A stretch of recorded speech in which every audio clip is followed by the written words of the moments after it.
A year ago, she walked off the court in tears. 4 championship points had slipped through her fingers. A dream had died on the grass of Eastbourne. Now, on the biggest stage in tennis, Eala stood across the net from the same woman who had broken her heart. Maya Joint had just done the unthinkable, beaten Serena Williams on center court. The Australian was flying high. The crowd was buzzing, and in the first set, history seemed destined to repeat itself. But something had changed. The Filipina who had cried for months after that Eastbourne defeat wasn't the same player who stepped on court 3 at Wimbledon. She had grown. She had learned. She had spent 365 days turning heartbreak into fuel. And when the final point landed, the tennis world didn't just react. It exploded, because Eala hadn't just won a tennis match. She had written the greatest comeback of her career. She had silenced a giant killer. She had made history for a nation of 115 million people. And she had left everyone wondering, what happens when a woman who refused to break finally takes her revenge?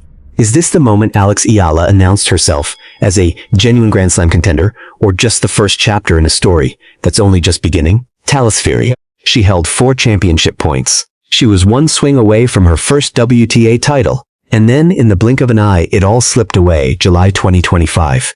The seaside town of Eastbourne, England. The final of the WTA 250 tournament. Eala was just 20 years old, and she was on the verge of history. She had already become the first Filipina to reach a WTA singles final. The crowd was behind her. The momentum was hers. She could taste victory. 4 times she stood on the verge of glory. 4 championship points. 4 chances to close out the match. 4 swings of the racket that would change everything. And 4 times Maya Joint refused to go away. The 19-year-old Australian, ranked outside the top 80, had no business being in this position. She had fought through the qualifiers just to reach the main draw. She had nothing to lose and everything to gain. And gain she did. Joint saved every championship point. She clawed her way back. She forced a deciding set tiebreak. And when the final point landed, it was the Australian who emerged victorious. In the super tiebreak, Joint held her nerve, while Eala's heart broke into 1,000 pieces. Eala walked off the court in tears. She had given everything she had. She had come within inches of a dream and watched it slip away. It hit me quite hard. I cried a lot, Eala would later admit. I wasn't able to watch those highlights for a couple of months. The ghost of Eastbourne had followed her for an entire year. Every practice, every match, every moment of doubt. She had replayed those 4 championship points in her mind 1,000 times. She had wondered what she could have done differently. She had vowed that if she ever got another chance, she wouldn't let it slip away. Now, at Wimbledon, that chance had arrived. But the path to redemption would take an unexpected turn, one that nobody saw coming. Because before Eala could face her tormentor, Joint would have to do something no one expected. Something that would send shockwaves through the tennis world and set the stage for the most emotional match of Eala's career. The queen had fallen, and the woman standing victorious would be the same woman who had broken Eala's heart exactly 1 year earlier. The news spread like wildfire across the All England club. Maya Joint had just done the unthinkable. The 20-year-old Australian, ranked no. 87 in the world, had defeated 23-time Grand Slam champion Serena Williams on center court. In a late-night thriller that lasted 2 hours and 22 minutes, Joint had outlasted the legend, winning 6-3, 6-7, 6, 6-3. She had saved a match point in the second set tiebreak. She had regrouped from a breakdown in the third. I don't think I have quite processed it yet, Joint would say after the match. The victory sent shockwaves through the tennis world. The dream showdown between Eala and Serena Williams, the matchup everyone had been waiting for, was dead. In its place stood a 20-year-old giant slayer who had just made a name for herself on the biggest stage in tennis. But for Eala, this wasn't just another opponent. This was personal. Joint had broken her heart at Eastbourne. She had saved 4 championship points and stolen the title from her grasp. And now, she was standing in the way of Eala's Wimbledon dream. She obviously is coming off an amazing win, Eala would later say. I watched it, and I think she played really well and handled herself really well in that situation. So, congratulations to Maya. The words were gracious. The sentiment was genuine. But beneath the surface, a fire was burning. Eala had spent an entire year carrying the ghost of Eastbourne. She had replayed those 4 championship points in her mind 1,000 times. She had wondered what she could have done differently. She had vowed that if she ever got another chance, she wouldn't let it slip away. Now, that chance had arrived. But Joint had just beaten the greatest player of all time. The Australian was flying high, the momentum was hers, and in the first set of their second-round clash, history seemed destined to repeat itself. The roar from Court 3 was deafening. Hundreds of Filipino fans had packed the stands, waving the national flag and turning the match into a celebration of national pride. But the energy wasn't enough to stop what was happening on the court. From the very first point, Joint came out firing.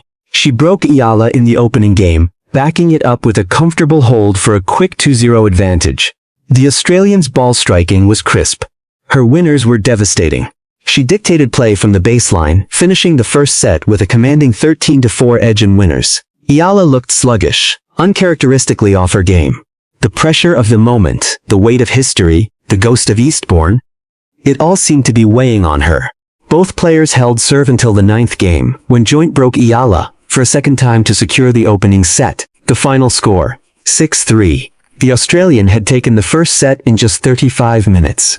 I really had to dig deep, especially after that first set, Eala would later say. The nightmare of Eastbourne was threatening to repeat itself. 4 championship points had slipped through her fingers a year ago. Now, she was a set down against the same opponent on the biggest stage in tennis. The ghost of that defeat was everywhere. But Eala was a different player than the one who had walked off the court in tears at Eastbourne. A year of growth. A year of training. A year of learning from her mistakes. She had won a WTA 125 title on grass. She had stunned world number 2 Elena Rybakina and number 8 Elina Svitolina. She had arrived at Wimbledon as the No. 29 seed, the first Filipino in tennis history to earn a Grand Slam seed. She was ready. And in the second set, everything changed. The turning point came in the third game of the second set. Eala found her rhythm. She earned her first break of the match to move ahead 2-1. She started playing a more commanding net game, picking out serve and volley combinations that caught Joint off guard. She extended rallies, she forced Joint into mistakes. And gradually, she took control from the baseline. The Australian's mistakes began to flow. After dictating play in the opener, Joint sprayed 14 unforced errors in the second set. The volume from the legion of Filipino fans, who follow their young star everywhere, began to crank up. Eala broke Joint for a second time in the 7th game. She served out the set with composure, leveling the contest with a commanding 6-2 response. But the best was yet to come. The deciding set was pure dominance. Eala carried her momentum forward by putting Joint under pressure from the very first point. The Australians' opening service game turned into a grueling 13-minute battle, with Eala converting her 6th break point of the game to seize an early advantage. Another marathon service game of Joint transpired in the 3rd game. Eala wore down the Australian from the baseline before capitalizing on her 4th breakpoint opportunity to stretch the lead to 3-0. From there, she never looked back. She blanked Joint for the remainder of the set, completing the comeback. The final score, 3-6, 6-2, 6-0.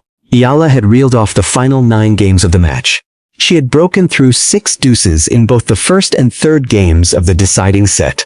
She had denied Joint a single game in the final set, despite the Australian taking a 40-30 lead in the final game.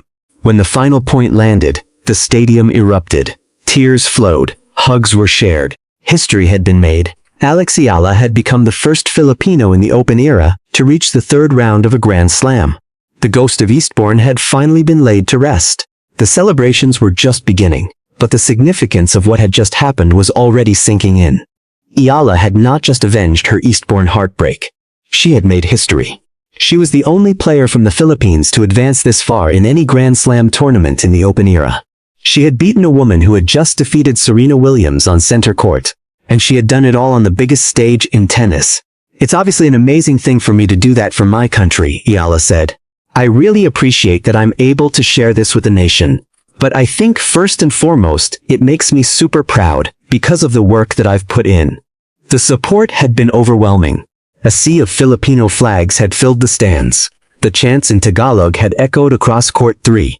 Fans had traveled from across the globe to witness history. Even Philippine sports icons had taken notice. Manny Pacquiao said he was so proud of Eala, encouraging her to keep it up. Venus Williams congratulated her for making history. For me to be able to represent the Philippines in Wimbledon, And in the biggest stages in the world, it means so much to me, Eala said. The financial rewards were equally staggering. By reaching the third round, Eala had already secured £185,000, approximately P15 million, the biggest prize money of her career. But the real prize was the redemption. I think I improved a lot in this past year, Eala said. I'm happy that I'm able to look back at that loss, and I'm able to smile. Now, an even greater challenge awaited. In the third round, Eala would face defending champion Iga Swiatek. The two had split their previous meetings, Eala stunning the Pole in Miami before Swiatek avenged the defeat in Madrid. I think it's going to be tough for me, Eala said. I'm going to try to make it tough for her as well. I'm expecting a great challenge, but I think I'm ready for it. The tennis world was watching. The Philippines was watching. And Alex Eala was ready to write the next chapter of her extraordinary story. The ghost of Eastbourne had been laid to rest. A new chapter had begun. And Alex Eala was just getting started. A year ago, she walked off the court in tears. 4 championship points had slipped through her fingers. A dream had died on the grass of Eastbourne. Now, on the biggest stage in tennis, Alex Eala stood across the net from the same woman who had broken her heart. Maya Joint had just done the unthinkable. Beaten Serena Williams on center court. The Australian was flying high. The crowd was buzzing. And in the first set, history seemed destined to repeat itself. But something had changed. The Filipina who had cried for months after that Eastbourne defeat wasn't the same player who stepped on a court 3 at Wimbledon. She had grown. She had learned. She had spent 365 days turning heartbreak into fuel, Eala responded emphatically. She reeled off the final 9 games of the match. She broke through 6 deuces in both the first and third games of the deciding set. She denied Joint a single game in the final set, despite the Australian taking a 40-30 lead in the final game. The final score 3-6, 6-2, 6-0. When the final point landed, the stadium erupted. Tears flowed, hugs were shared, history had been made. Alex Eala had become the first Filipino in the Open era to reach the third round of a Grand Slam. It's obviously an amazing thing for me to do that for my country, Eala said. I really appreciate that I'm able to share this with the nation. But I think first and foremost it makes me super proud because of the work that I've put in. The ghost of Eastbourne had finally been laid to rest. A new chapter had begun, and Alex Eala was just getting started. Is this the moment Alex Eala announced herself as a genuine Grand Slam contender? Or just the first chapter in a story that's only just beginning? Tell Theory.